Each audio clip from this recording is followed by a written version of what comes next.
Ma papa journaliste na peut-être soko ko ko simba awa. Wapi? Awa. OK. Non senti moi ni mova. Ngine na zaboye libende ya lokolo oyo. Eza libanda. Donc na beta inane pena na laka likolo ya mbeto. Nyonso lia toilette nyonso lekela ka likolo ya mbeto. Inane likolo ya mbeto.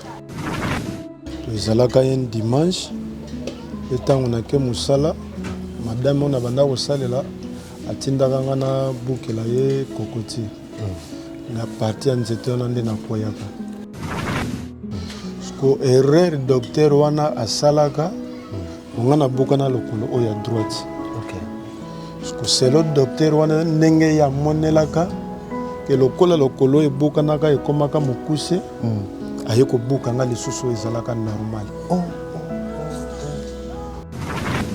Soki ayebisaka ngai nalingaki na ndima yango te. Très bien. Vaut na tambola tengo keno aya kobuka nga lokolo ezalaka normal. Depuis na zonga na Kinshasa même balabala kutu na bimaka na ngai te. To na vandaka na ndako. Yokolia na ngai ya mwasi na ngai bana na ngai to dépendaka na grand frère. Soki monani tole soki pe ezate to vandi pour grand frère pe musala ya malonga comme tel ezate sala kanga pasi na motema soki na mitali ngai moko na position nga nazalaki responsable ya bana na ngai ya libota ya mama mais lelo nakoma ko dépendre mutu moko boyebani aleki akabeli ata moi 5000 ekoki kosunga pe ndako vraiment pasi na motema.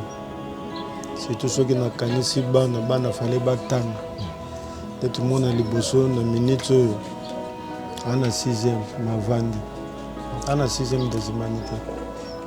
Na vandi na ndako soutien exact de moyen atangi sa bango exact. Bon ndeti ko chocolat na babeki na meka ko tambola mo moke.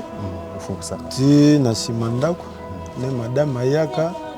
Soki pe madame azate ata mwana moko ya mobali akoki koya aniki ngai makambo mosusu komelaka biso na vie toyebaka te euti wapi ebele lelo tozomona bakoma baveugle bato mosusu mpe abotama normal mais lelo akoma lokolo ekatana misusu lelo bakoma maboma alors ebele mpe lelo tozomona bazala na bambongo mais lelo bakoma bapauvre misusu lelo bamaboko ekatana bango bandeko mosusu mpe aotaka mosala alaki mwasi na bana ke musala na makanisa ozonga pale mais azongi bo akutena bakulu na butu bakotisi pe ndako nyonso wana eza nini réalité ya vie. Désormais chaque jour à partir à 18h bokozwa émission na bino réalité ya vie. Réalité ya vie eza émission oyo chaque fois tu Rabino FM télévision et la Rabino Mwambasika. Réalité à vie eza émission oyo bo banda ko découvrir ba histoire vraie ya bato bakuta na ba vie pour que et puis ça biso maele ba obiso to tikali to ba ndenge nini to ko vanda na vie. Bonjour, bonsoir, ça dépend Airborne biso partout dans le monde.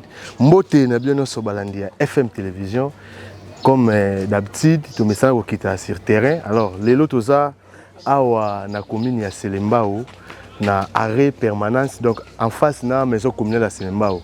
Pa wapi to kuta na papa bengaki biso car ndenge andaki mission na chaîne na bino FM télévision abengi biso to kita pour que to kuta na to meka ko sola car ne to sola ma so na bino réalité à vie. Alors merci na bandeko nyonso obozo komela biso bozo aimer ba vidéo na biso bozo partager en plus bozo benganga en privé en tout cas merci beaucoup na mona neti bandeko ya Allemagne ba bengaki ngai bandeko ya Espagne ba bengaki bandeko ya Australie bandeko ya États-Unis en tout cas merci beaucoup na bandeko ya France na Paris précisément en tout cas merci na ba appel na bino esa mala mingi na ba remarque na bino en tout cas toi na poser ba remarque ndeko émission en réalité à vie eza émission to beta masolo ya réalité ya vie à batu. Alors Rosa Musika na poto landaki émission oza ndeko mo na kini azo souffrir na problème en tout cas ko hésiter te benga biso to kozanga te ko kutane pour que to solana. Alors toza a venir ya papa otiko benga biso alors to kiti to kota to kutana papa comme ça to solana to e banini oyo abengi biso. Merci na pasteur Jai Kafo pour na ba conseil na yo, merci na mama na libota mobimba en tout cas merci beaucoup na soutien na bino pour na chaîne OFM télévision. Merci na caméra préfina na ma caméra. Merci na Douglas Tangaba depuis France. En tout cas, merci beaucoup. Alors, Tokota, Tosola na papa préfina. Quand on est au Salara.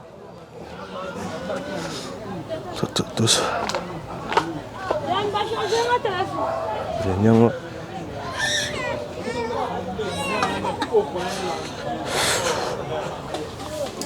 Ok.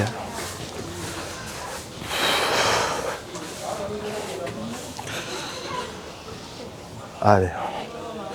Maman, bonjour. Bonjour, papa. Merci beaucoup, Balandia FM Télévision. Quand on est nous sommes Libanda, tout ça, na papa, tout le coup, bonjour, papa. Bonjour, papa, journaliste. Bonne santé. Kimia Izali. En tout cas, merci Nandenge au intéressé pour bien abisso, tout qui t'a épanayo, malgré tout ça, mon musique, mais quand même, tout côté comme maman, tout bien bien nous les catés. Depuis tout bien depuis ton ils ont les catés. Grâce à nous amener tout côté tout ni peut balancer sur maman épana. Alors, papa, tu vois, Bakombo. Moi, je papa Tchengo de Sengomoka. Papa Tchengo. De Sengomoka. Ok. Merci, papa Tchengo. Alors, Balandia FM Télévision, papa Tchengo. Vous êtes marié? Est-ce que vous êtes en bana? Tous êtes célibataires? Mais quand vous êtes sur moi, biographie, ok, est-ce que papa Baza, est-ce que maman Zali? Comme ça, tu es au papa Tchengo Zali. Vraiment, ngai naza marié. Ok. Naza marié, naza na 4 enfants. 4 enfants. Naza na 4 enfants. Papa et maman Baza? Papa na maman bakufa. Ok. Mais vous êtes congolais? Naza congolais 100%. Vous êtes qui? Na botami na bakono. Ah. Ok. Papa Tchengo, en tout cas, merci beaucoup. Donc, Balandia FM Télévision, merci beaucoup. Biographie. Est-ce que vous avez place na maman? Madame Toza ne place moko. Na bana. Na bana. Ok, en tout cas, merci beaucoup, Papa Tchengo. La biographie, nous expliquer biso nasi Balandia FM Télévision, va comprendre. Alors, Papa Tchengo, l'émission na biso eza réalité à vie. L'émission où tu bêta ramasolo, ya vie où écoute la bateau. Alors, tu m'as dit pour édifier, bande musubi bazana baka passer, mais à travers musubi ndeko so beti so na yo et motiver pe banka ngizana. Alors, tu éviter Papa Tchengo, ni ne sali po ou kita biso awa to kotala visite lelo. Vraiment pour la visite na bino eza na moninga nanga moko tozalaki ne na hôpital. Yende apesaki nga numéro na bino. Et yango nga pe na bengaki pourvu que tokutana to solo. Ah, en tout cas, merci beaucoup. Donc, balandi la réalité à vie, papa pe azwe ka numéro pa moninga na do ba hôpital moko. Nda bengi akiti biso donc ndeko oh yo na problème partout zali ko hésiter te benga biso to ya vers yo.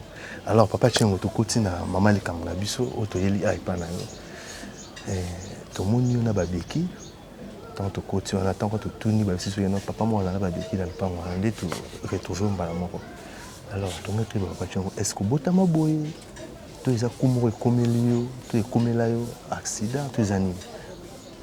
Bon, nga soki nakomi na position oyo nazwaka likama na mosala. Ok. Nakendaka mosala nde nakweyaka parti ya mosala.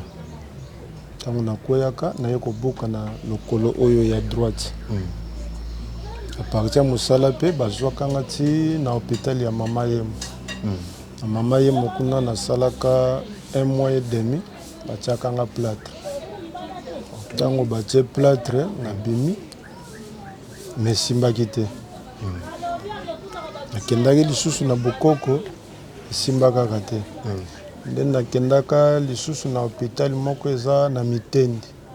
Tango nakendaka kuna na koti radio bayebisinga ke mokuwa eza mpe ya kotengama.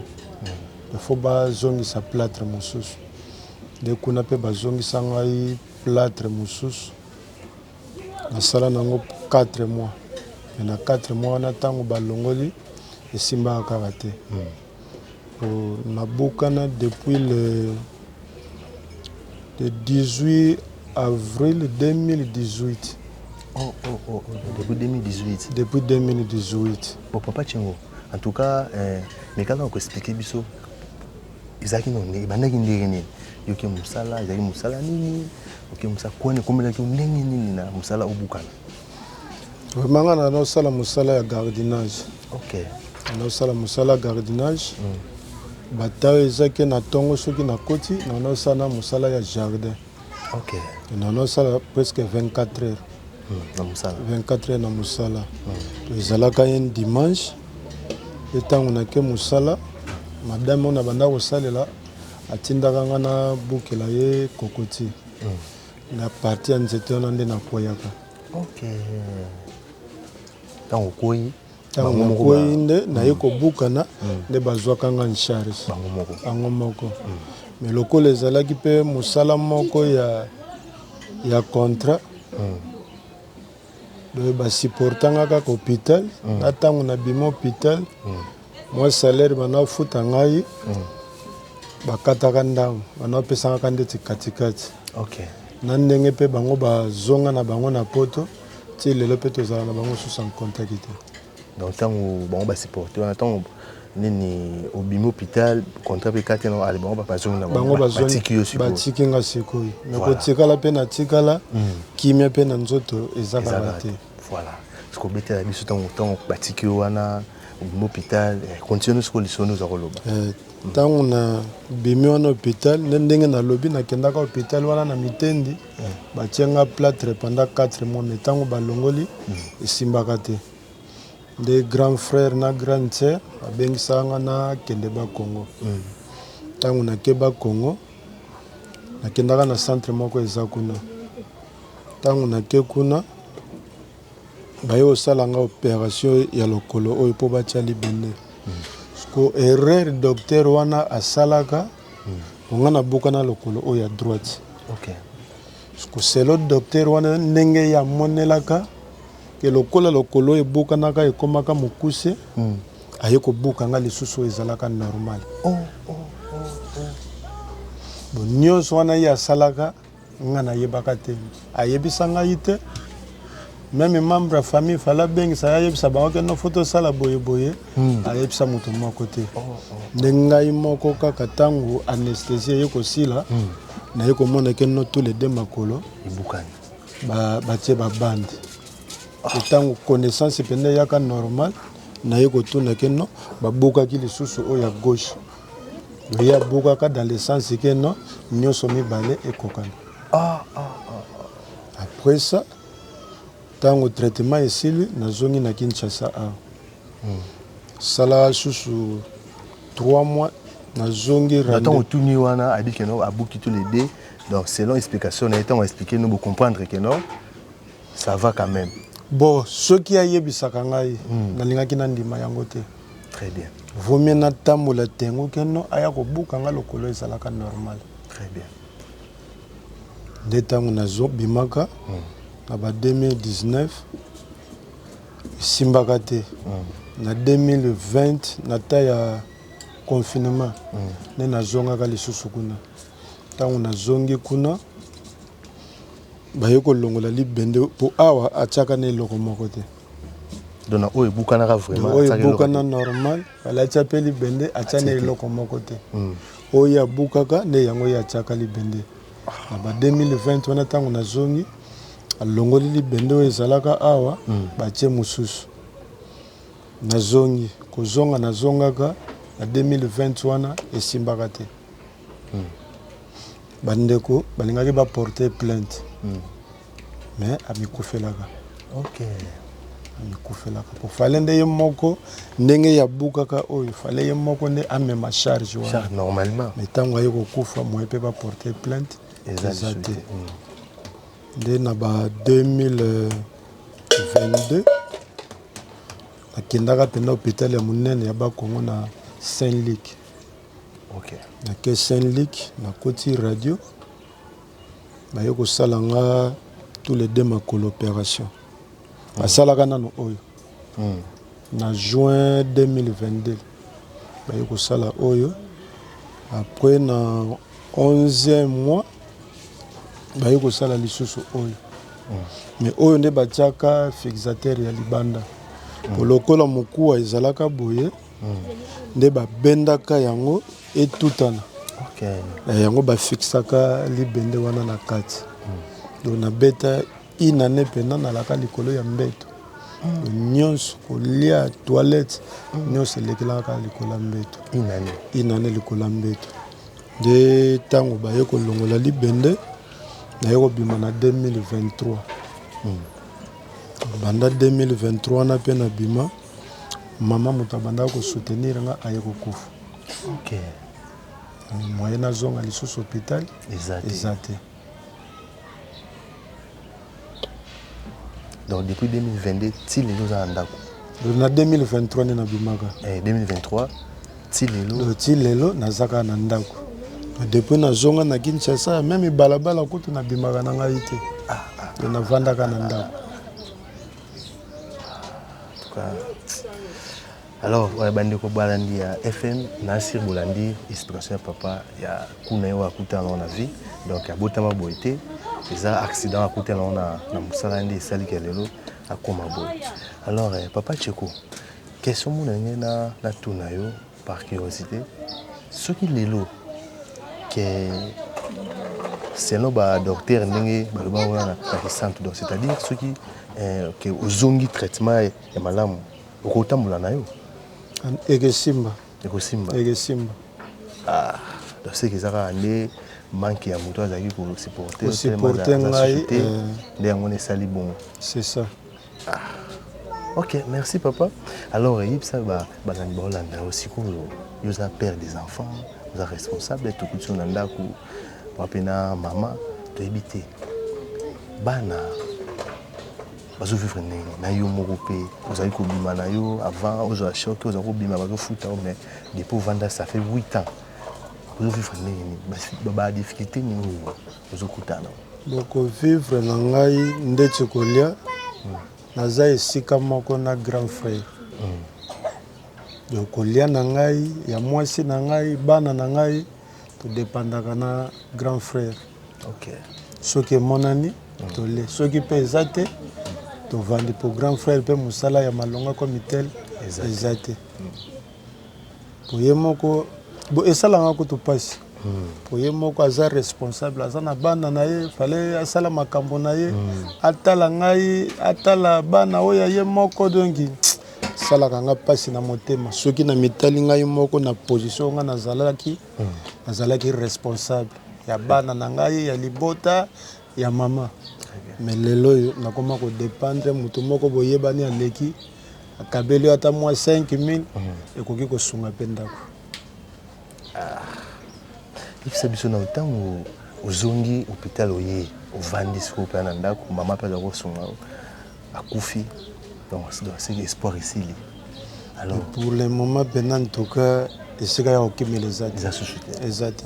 Comment on gère qui moment wana tout bima tozomona nzoto ki makasi alors on va na ndako otala bana moya ko sa suizate comment on se monta ki moment on gère ki ondeni vraiment passe na motema surtout soki na kanisi bana fallait batanga de tout monde liboso na minute ana 6e ma vandi ana 6e des humanités na vani na ndako soutien ezate donc moyen atangisa bango ezate kolia nazo comprendre que grand frère azo sunga ngai mais aza capable te atangisela ngai bana.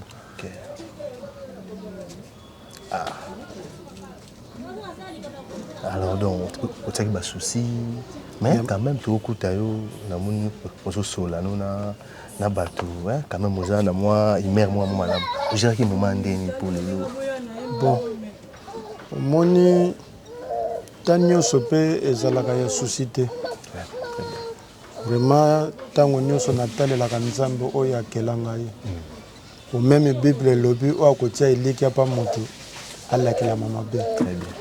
Peut-être na moment wana eliki na ngai ezalaki pa mama na mama aza lisusu te lelo nakoma otalela kaka nzambe oyo akela ngai aza capable ya kosala miracle moto moko kana balabala bimi mpe asungi yo. Très bien. Donc pour le moment oui souffrance ezali mais eza nyonso te nakoki kotia souci donc toujours losambo oka natalelaka nzambe nayebi qu'un jour nzambe aosunga. Merci beaucoup.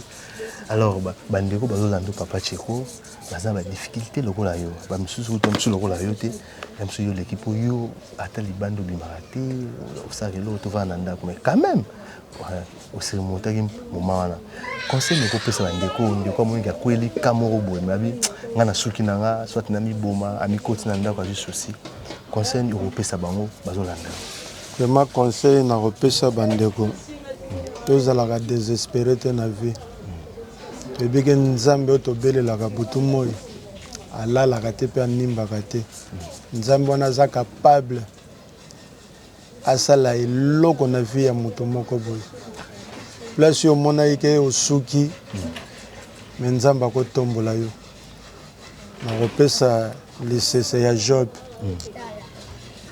Job satan akendaka mpa nzambe ke nonga naza na posa ya moto oyo nzambe mpe apermetaki ye nayebisa ye ke molimo na ye nde okosimba yango te. Job aperda bana aperda mbongo nyonso oyo azalaki nango mais comme tel nzambe alingaki Job mpe amipesaki na nzambe vraiment Job arécupéra nyonso oyo abungisa na ntan oyo asalaka ya pasi ndeti ngai mpe nasali 8 ans naza na kondima ke un jour nzambe na otombola ngai mpe na otambola ndenge na bandaki kotambola liboso. Amen. En tout cas, merci Papa Cheko. Papa Cheko, question mo yelinga osambela na bon ngai na osambela na ASEM Assemblée chrétienne Marc 23. Mais nous sommes dans cette église. Pour le moment, pena nazwaka lisusu temps ya kokende église te. Donc nasukaka na bala na nini na kati ya lopango mpo naza na makasi ya kobima ta na balabala te. Donc navandaka na ndako.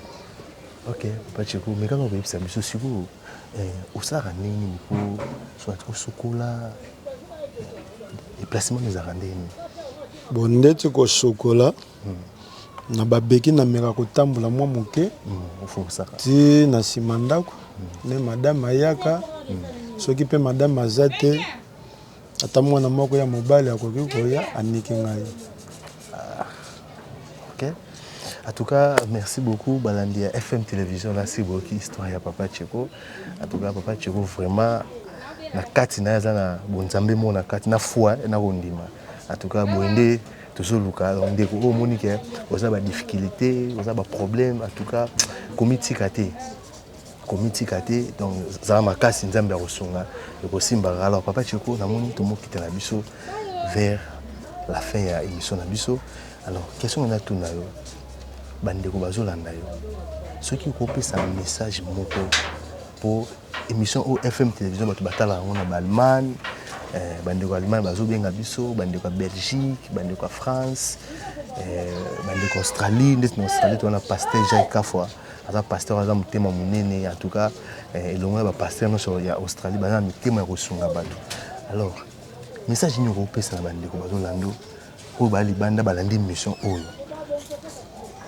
ni ngobe ko ibisa ba bon na kosenga bandeko oyo nzambe akotuta motema lelo kokabelanga $100 na liango peut-être 2 jours esili mais pasi na nzoto eza kaka ema papa journaliste na yebite soki okoki kosimba awa wapi awa ok non senti moi ni moko devengi nde naza boye libende ya lokolo oyo eza libanda. Libende ya lokolo oyo eza libanda koto oyo ezosenga de koto oyo ezosenga opération pourvu que balongola libende wana. Ok. Koto oyo ezosenga fo basala opération pourvu que batia libende mosusu. Awa déjà c'est mis dans libanda. De oyo libende eza libanda yo moko peut-être sentir ndenge osimba sentir donc il faut na kota radio batali fo balongola libende oyo. Koto ya gauche ezosenga pe fo basala opération pourvu que batia libende mosusu pour à partir libende wana mokuwa ekozala consolider na bato baza mitema malamu oyo nzamba kotuta motema pourvu que asunganga na moke ngai nazwa traitement pour n'importe ce qui n'a pas traitement dans le tambour la n'engina bandai ko tambour la liboso Très bien. pe naza capable ya ko luka pourvu que na me ma charge onga naza nango vraiment na kosenga na bino oyo nzambe akotuta motema asunga ngai pe oyo kopesa ngai ndenge nzambe apambolaka Job nzambe wana mpe akopambola ndenge apambolaka Job. Ok, merci beaucoup. Merci le message. Aussi, sinon, message. Tout le monde a remarqué ses alliés. Vraiment, kaka ndenge na lobby ya kobakisa ndenge na lobby nazoluka lisungi ya mutu oyo akosunga ngai nazwa traitement. Vraiment nzambe akopambola bino. Yango kaka nazalaki nango. En tout cas, merci beaucoup Balandi à FM Télévision. Nassir, pour vous papa, tu écoutes ta mingité. C'est important, tu y as tout papa, tout me carosolana et tu y bah si réellement botamaki boité, mais quand même expliquer biso, tu comprends n'engue coup et comme il a papa na biso. Alors message avant la pesibino, bandeko, chose pour ça ya papa, au bingi, en tout cas. Tu as raté papa pour que tu as pour la deuxième fois. Donc, la première fois, tu as papa, tu as souligné, mais tu regardes sur ah pour tu as papa, tu as accepté que tu as sur papa ndeko monza basonga qui a touché mon thème manabité FM en tout cas bozonga ngala ndimina sala bonazo musabuza en tout cas malamu mingi. En tout cas merci na ba abonné na biso sur FM Télévision ne boza ko s'abonner na chaîne ne bo partager l'émission na biso en tout cas ba commentaire na bino ça la biso vraiment malamu mingi. Merci na Douglas Tangaba depuis France, merci na Pasteur Jacques, merci na Mami Chomatoko, merci na Jean-Marie Matoko, en tout cas bando bazé belé bazo bien biso. Alors soit lundi tu n'as pas ya papa nani pour finir papa oyo azikaki kombo nani papa Céléo donc bandi on a ça quoi nous c'est nous lundi tu n'as pas papa Céléo to quelque chose que pour la deuxième fois tu sais qu'il y a kuna mais tu ozonga za ndeko moko na Allemagne abengaki abiki non photo zonga to ndo tala papa Céléo et vous amala mingi na biki pour mona ba image to kwa no sebino et ça en tout cas bien mingi en tout cas merci na papa Cheko to ozota mingi te o senga ka to sola nous tous soli wana mais habiter ce que na mot de la fin pour couper ça bandeko bazolanda moi ya fin na ngai vraiment bandeko bomona ngai naza na posa ya soin lelo tozomona bana ebele bazotambola na babalabala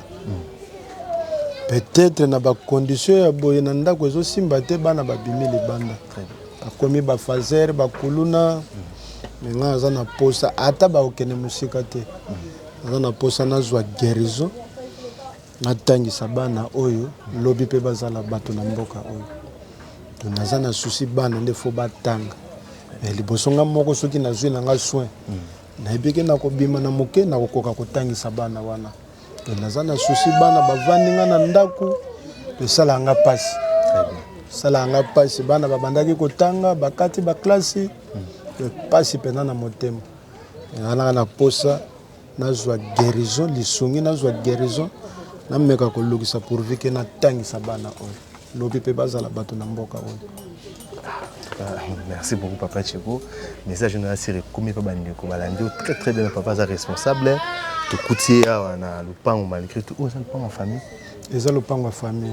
Ah OK. Na bandaki ko futela mais comme tel côté nazalaki moyen na futela lisusu ezate ne na yaki na lupango en famille ba pesanga porte moko.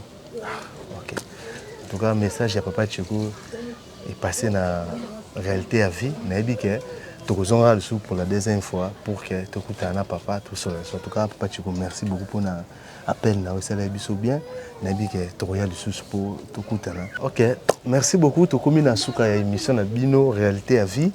En tout cas bandeko tosolaki na papa bolandi émission l'équipe merci na ba abonné nyonso o bobenga biso surtout surtout côté lema ba abonné o ba imara liboso ba commentaire liboso ndeti 095 machine 9 yang chauffeur à bypass donc ils sont côté lema directement à imara mbamo partager. En tout cas merci beaucoup tokutani mbalasima à la prochaine.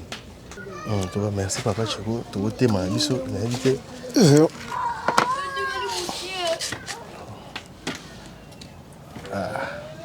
OK. Nabi ngende toke.